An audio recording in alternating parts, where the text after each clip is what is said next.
All right, welcome everybody. I'm Katie Kramer. I am the Training and Project Specialist at Tomorrow's Technology Today. I am flying solo today, but please feel free to drop your questions, comments, concerns, anything into the chat that you want to share today on our topic. So we are going to be talking about Microsoft Edge and kind of just the performance, productivity, privacy, all that is included in our favorite web browser. So let's go ahead and get started.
Sherry, can you hear me now? We'll go back to our old Verizon days.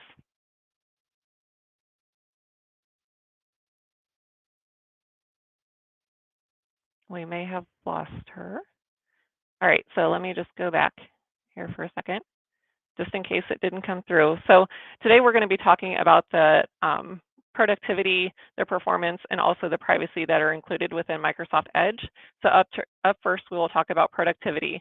So that's going to be the vertical tabs, collections, web capture, immersive reader, and of course, there are a ton of other different functions that are available within Edge. These are just kind of to focus on for today. So up first, vertical tabs. So this is kind of a nice, easy way for those of us who like to go about your day and you just keep opening tabs, and then eventually at the end of the day, hopefully at the end of the day, you close them all down when you restart your computer. But this is kind of a nice way, rather than doing the horizontal with the little icons up across the top, and some things get cut off, and then you have to open each page to figure out what you're trying to look for. This puts them all on the side so that you have them down the left-hand side of your screen, and then you can see the description and what page you have open, kind of a little bit easier navigation. So to do that, just do the Actions menu icon up in the top left of your Edge browser. It looks like a little 3D box, and then just click Turn on Vertical Tabs. And from there, you can slide the pane open and closed as you're just browsing through whatever you have open in Edge. Up next, we have collections. So this is kind of a nice way. I always think of this as like OneNote and Edge kind of combined, so that you can go through, you can save different pages that you're on, or you can also make notes. So I have a trip coming up to St. Louis, so I know I need a flight, a hotel. I made a couple notes. It's got little Post-it notes built in. And then you also have the option that you can send it to OneNote, Word, Excel, and that's kind of how the Microsoft apps work together. So as you can see here, I took my example out of collections and I brought it over into my OneNote. So basically to do that, just click the collections button up at the top of the browser. You can give it a name, and then you can just click add the current page, or if you want to add notes, or like I said, you can send it to Word, Excel, or OneNote. And then up next, we have web capture. So I am forever and always looking for a great way. Like a lot of these Microsoft articles are just super long. And of course, you don't want to just go there and just do the individual, like the smaller cutouts of like just 1 or 2 paragraphs. Like you actually, maybe you want the whole article and you don't just want the link just in case the link ever changes or goes away or anything like that.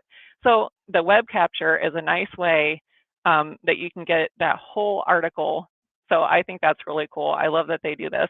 So you can either do the 3 little dots up at the top and do web capture, and that's going to give you the option to just capture this view, or it'll capture the whole page, or you can do Control-Shift-S, and that'll also give you the web capture option.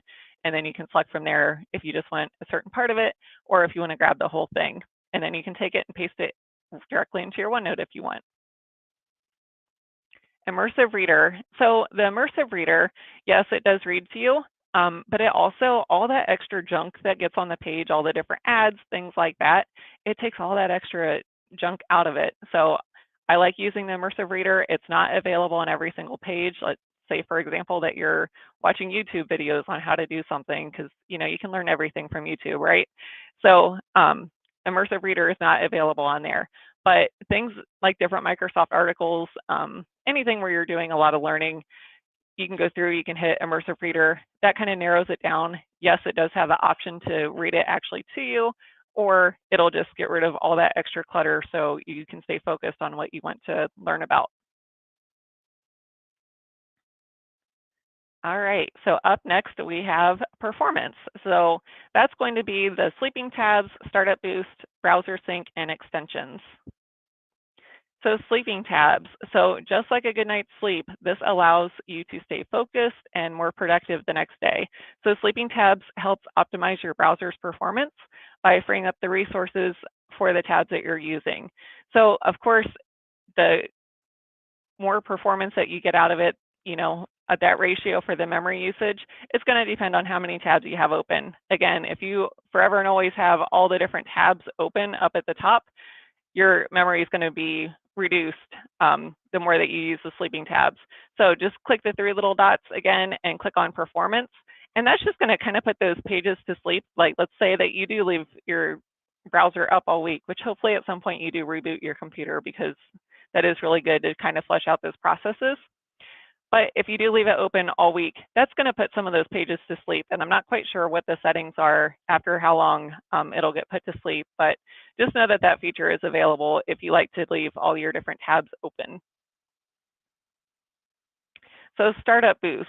So this was something to kind of help Microsoft Edge and their startup speed. Because I don't know if you remember this, but back when like Internet Explorer was first brought out, it seemed to take forever and a day to get it actually like up and going. And now, in the world that we live in, we want everything to be instant. So the Startup Boost keeps the browser running in the background and minimizes a lot of those extra processes. That way, Microsoft Edge will start more quickly when it's launched.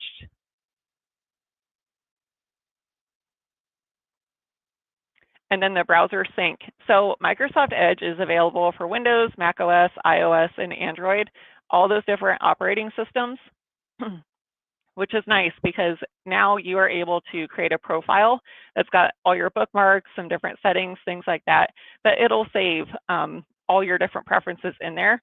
Or if you want to create, let's say that you have a personal profile and you have a work profile, and let's say that you're allowed to use them on the different devices between work and home, that'll help follow everything over to whatever computer you're logged into.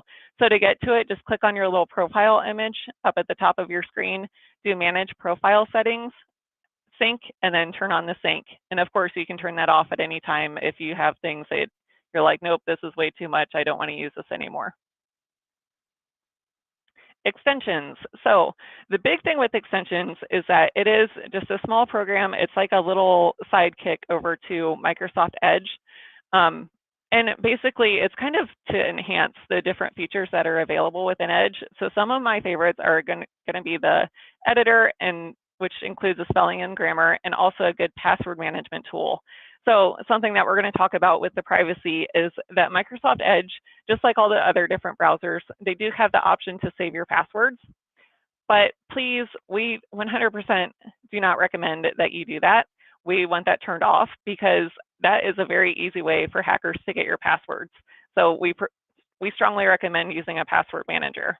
And again, I'll get into that in just a second when we get into privacy. So in privacy, we're going to talk about tracking prevention, phishing and malware, kid-friendly browser, and then the password monitor. I should stop and ask, are there any questions so far? If so, feel free to just drop them in the chat.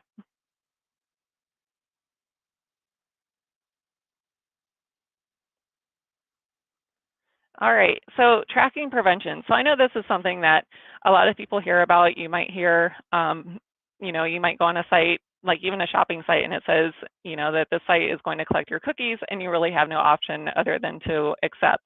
Otherwise, you're not going to be able to shop on their site. But basically what this is doing is Edge is designed to detect and block a lot of the known trackers. And they do have a couple different levels that you can do. So they have the basic, the balanced, and the strict. And we kind of have the different, what that means in them. So balanced, I think, is turned on by default, and that's going to be what they recommend. So that blocks potentially harmful trackers and trackers from sites that you haven't visited. So content and ads will likely be less personalized. So the big thing is when you're on, like, let's say a shopping site, that you start getting like all the different ads and stuff in for other shopping sites and things like that. Not necessarily a bad thing, but please don't click on those ads just because you never know what they're linked to.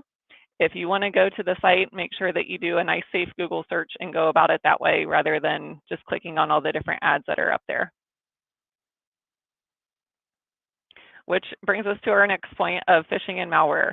So just some tips when you are doing just some research or doing some shopping, make sure that you hover over the links. That little bubble that pops up has the actual site that you're going to.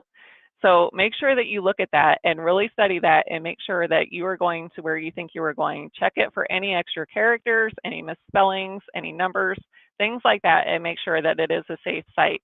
Again, do not click on ads. The password manager that I talked about with extensions. So we use Passportal here. It's one that we strongly recommend. We use it. It's designed for MSPs. Obviously, we want to make sure that people are protected, that they're using the safest technology that's out there. So far, knock on wood, there haven't been any issues with it. But as far as getting hacked into. But again, I just want to make sure people understand that when you put your passwords within a web browser, yes, it is convenient. Yes, it's very easy to do. And yes, it's also very easy for a hacker to break into. We actually have a video that I like to send to some of our clients when they're thinking about using a password manager. Tony was able to hack into Internet Explorer, Chrome, and Firefox. And he had passwords from all three of those browsers, and it was less than 10 minutes. And I mean, that's included with him talking through like what is kind of happening behind the scenes, and he had all the passwords. So when you get set up in your password manager, also make sure that you do go back and you delete those passwords out of your web browser. And then also, again, just make sure that you are checking over the web address. So make sure that you hover over it, check that little bubble, and make sure you're going to the site that you think you're going to. Kid-friendly browser. So I know this is a big deal, especially in the summer and the kids are home and, they might be having a little extra screen time or things like that, or even when they get back into school.